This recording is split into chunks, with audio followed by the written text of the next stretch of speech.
ZEE5 ಇರುವಾಗ ನೀವು ನಿಮ್ಮ ನೆಚ್ಚಿನ ಶೋಗಳನ್ನ ಎಂದಿಗೂ ಮಿಸ್ ಮಾಡಿಕೊಳ್ಳುವುದಿಲ್ಲ. ಅದು ಸಂಪೂರ್ಣ ಉಚಿತವಾಗಿ. ಏನಾಯ್ತು?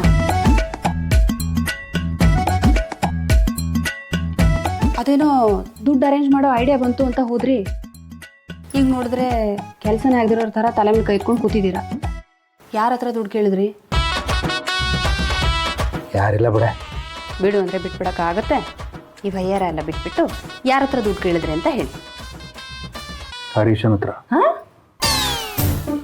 ಅಯ್ಯಯ್ಯಯ್ಯ, ಯಾವಾಗ ನೋಡಿದ್ರೆ ನಿಂಗೆ ತಲೆ ಕೆಟ್ಟಿದ್ಯಾ ಅಂತ ನನಗೆ ಬೈತಾ ಇರ್ತೀರಾ? ತಲೆ ಕೆಟ್ಟಿದ್ಯಾ ನಿಮಗೆ? ಹೋಗಿ ಹೋಗಿ ಅವನ ಹತ್ರ ಕೇಳಿದಿರಲ್ಲ.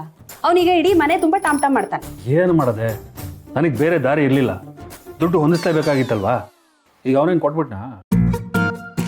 ಅವನಿಗೆ ಕೊಡೋ ಮನಸ್ಸಿದೆ, ಆದರೆ ಅವನ ಎಲ್ಲ ವ್ಯವಹಾರನೂ ಅವನ ಹೆಂಡ್ತಿನೇ ನೋಡ್ಕೋತಿರೋದು. ಅವಳು ಆಗಲ್ಲ ಅನ್ನಲಂತೆ. ಇದು ಒಂಥರ ಕೂದಲಿದ್ರು ತಲೆ ಬಾಚ್ಕೊಳಕ್ಕಾಗಲ್ಲ ಅನ್ನೋ ಆಗಿದೆ. ಹೀಗೆ ಹೇಳ್ತೀನಿ ಅಂತ ಬೇಜಾರು ಮಾಡ್ಕೋಬೇಡಿ. ನಾವು ಯಾರ ಹತ್ರನಾದರೂ ಸಹಾಯ ಕೇಳೋದಕ್ಕಿಂತ ಮುಂಚೆ ನಾವು ಅವ್ರಿಗೆ ಏನಾದರೂ ಒಂದು ಸ್ವಲ್ಪ ಸಹಾಯ ಅಂತ ಮಾಡಿರ್ಬೇಕಲ್ವಾ? ಇರೋ ದುಡ್ಡನ್ನೆಲ್ಲ ಪೆಟ್ಟಿಗೆನಲ್ಲಿ ಕೂಡಿಟ್ಟು ನಂದು ಖಾಲಿ ಕೈನಪ್ಪ ಅಂತ ತೋರಿಸ್ಕೊಂಡು ಕೂತಿದ್ರೆ ಅವಾಗೇನಾಗುತ್ತೆ? ಇದೇ ಗತಿ ಆಗುತ್ತೆ. ಅದಕ್ಕೆ ಹೇಳೋದು, ನಮ್ಮ ಕೈಲಾದಾಗ 4 ಜನರಿಗೆ ಏನಾದರೂ ಒಂದು ಸ್ವಲ್ಪ ಸಹಾಯ ಮಾಡಬೇಕು ಅಂತ. ಏನು ನೀನು? ನಾನು ಯಾರಿಗೂ ಸಹಾಯನೇ ಮಾಡಿಲ್ಲ ಅನ್ನೋಕೆ ಮಾತಾಡ್ತಿದ್ಯಾ? ನಾನು ಸಹಾಯ ಮಾಡಿದಿರೋ ನನಗಂತೂ ಗೊತ್ತಿಲ್ಲ. ಏನು? ಅಲ್ಲ, ನೀವು ಸಹಾಯ ಮಾಡಿದಿದ್ರೆ ಈಗ ದುಡ್ಡು ಹೊಂದಿಸೋದಕ್ಕೆ ಇಷ್ಟೊಂದು ಕಷ್ಟ ಯಾಕಾಗ್ತಿತ್ತು ಅಂತ ಕೇಳಿದೆ. ನೀವು ಯಾರಿಗಾದ್ರೂ 10 ರೂಪಾಯಿ ಕೊಟ್ಟಿದ್ದಿದ್ರೆ ಅವ್ರು ನಿಮಗೆ 100 ರೂಪಾಯಿ ಕೊಟ್ಟಿರೋರು. ಆದರೆ ನೀವು 1 ರೂಪಾಯಿನೂ ಕೊಡದೆ ಅವ್ರು ನಿಮಗೆ ಸಹಾಯ ಮಾಡಲಿ ಅಂತ ಹೇಗ್ರಿ ನಿರೀಕ್ಷೆ ಮಾಡ್ತೀರಾ? ಹೇಳ್ತೀನಿ ನೀನು ಕಷ್ಟದಲ್ಲಿದ್ದೀನಿ, ಸಹಾಯ ಮಾಡು ಅಂದರೆ ನನ್ನನ್ನೇನು ಗೇಲಿ ಮಾಡ್ತಿದ್ಯಾ? ನಾನೆಲ್ರಿ ನಿಮ್ಮನ್ನು ಗೇಲಿ ಮಾಡ್ತಿದ್ದೀನಿ? ಇಷ್ಟಕ್ಕೂ ನಾನು ಹೆಂಗ್ರಿ ನಿಮ್ಗೆ ಸಹಾಯ ಮಾಡಲಿ? ನೀವೇನಾದರೂ ನನಗೆ ದುಡ್ಡು ಕೊಟ್ಟಿಟ್ಟಿದ್ದೀರಾ? ತೊಗೊಳ್ರಿ, ಸ್ವಲ್ಪ ದುಡ್ಡು ಉಳಿಸಿದ್ದೀನಿ ಅಂತ ಕೊಡೋದಕ್ಕೆ. ಪ್ರತಿ ತಿಂಗಳು ಮನೆಗೆ ಇಷ್ಟು ಅಂತ ಕೊಡ್ತೀರಾ. ಅದು ಬಿಟ್ಟರೆ 1 ತಿಂಗಳಾದರೂ ತೊಗೊಳ್ಳೆ ನಿನ್ನ ಖರ್ಚಿಗೆ ಇಟ್ಕೊಳ್ಳಿ ಅಂತ ಒಂದು 10 ರೂಪಾಯಿ ಕೊಟ್ಟಿದ್ದೀರಾ? ಇಲ್ಲ ತಾನೆ? ಎಲ್ಲ ಕೂಡಿಟ್ರಿ, ಅದು ಯಾವನೋ ಹಾಳೋದೊಂದು ಬಂದ್ಬಿಟ್ಟು ಹೊತ್ಕೊಂಡು ಹೋದ. ಅದಕ್ಕೆ ಹೇಳೋದು, ಕೊಟ್ಟಿದ್ದು ತನಗೆ ಬಚ್ಚಿಟ್ಟಿದ್ದು ಪರರಿಗೆ ಅಂತ. ಇನ್ಮೇಲಾದರೂ ನಿಮ್ಮ ಈ ಕಂಜೂಸ್ ಬುದ್ಧಿನ ಸ್ವಲ್ಪ ಬದಲಾಯಿಸ್ಕೊಳ್ಳಿ. ಏನು ನೀನು? ನಾನಿಲ್ಲಿ ಹಗಲು ರಾತ್ರಿ ತಲೆ ಕೆಡಿಸ್ಕೊಂಡು ಮನೆ ಕಟ್ಸೋದು ಹೇಗೆ ಅಂತ ಕೂತಿದ್ರೆ ಇವಳು ದೊಡ್ಡ ವೇದಾಂತಿ ಥರ ಮಾತಾಡ್ತಿದ್ದೆ. ನೀನು ನನಗೆ ಸಹಾಯ ಮಾಡದೇ ಇದ್ರೂ ಪರವಾಗಿಲ್ಲ, ನಾನು ಈ ಸಮಸ್ಯೆಯಿಂದ ಹೇಗೆ ಹೊರಗೆ ಬರಬೇಕು ಅಂತ ಸಲಹೆ ಕೊಡು, ಆಯಿತಾ? ರೀ, ನಾನು ಅವತ್ತೂ ಹೇಳಿದ್ದೀನಿ, ಇವತ್ತು ಅದನ್ನೇ ಹೇಳ್ತಾ ಇದ್ದೀನಿ.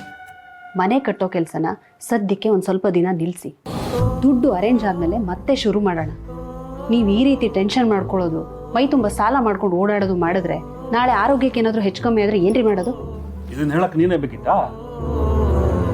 ಹಾಗೆ ನಾನು ಅರ್ಧಕ್ಕೆ ನಿಲ್ಲಿಸೋ ಆಗಿದ್ದಿದ್ರೆ ಈ ಕೆಲಸ ಕೈನೇ ಆಗ್ತಿರ್ಲಿಲ್ಲ. ಶುರು ಮಾಡಿದ ಮೇಲೆ ನಿಲ್ಲಿಸೋ ಮಾತೇ ಇಲ್ಲ. ಇದನ್ನು ಕಂಪ್ಲೀಟ್ ಮಾಡೇ ಮಾಡ್ತೀನಿ, ನೋಡ್ತಾ ಇರು. ಸರಿ, ಹಾಗಿದ್ರೆ ಅದೇನು ಮಾಡ್ಕೋತೀರೋ ಮಾಡ್ಕೊಳ್ಳಿ. ಆದರೆ ಇನ್ಮೇಲೆ ಮಾತ್ರ ನನ್ನ ಹತ್ರ ಬಂದು ಸಹಾಯ ಮಾಡು, ಸಲಹೆ ಕೊಡು ಅಂತ ಕೇಳಬೇಡಿ. ದೊಡ್ಡ ಅರ್ಥಶಾಸ್ತ್ರಜ್ಞ ಇವಳು ಸಲಹೆ ಕೊಡೋದಕ್ಕೆ. ಎಲ್ಲ ಹೆಂಡ್ತಿರು ಗಂಡಂಗೆ ನಾನು ನಿಮ್ಮ ಜೊತೆಲಿದ್ದೀನಿ, ನಾವು ಒಂದು ಕಷ್ಟಪಟ್ಟು ಸ್ವಂತ ಮನೆ ಮಾಡ್ಕೊಳ್ಳೋಣ ಅಂತ ಹೇಳ್ತಿದ್ರೆ ನೀನು ಕೆಲಸನ ಯಾವಾಗ ಅರ್ಧಕ್ಕೆ ನಿಲ್ಸಿರಾ ಅಂತ ಹೇಳ್ತೀನಿ. ಯಾವ ಸಿಮ್ಮೆ ಹೆಂಡ್ತೀನಿ?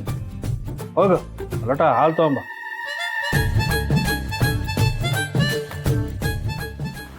ಹೋಗಿ ಚಿರುನ ಕರ್ಕೊಂಬನ್ನಿ, ಹಾಲು ತರ್ತೀನಿ. ZEE5 ಆಪ್ ಡೌನ್ಲೋಡ್ ಮಾಡಿ ಎಲ್ಲಾ ಸಂಚಿಕೆಗಳನ್ನು ಸಂಪೂರ್ಣ ಉಚಿತವಾಗಿ ನೋಡಿ.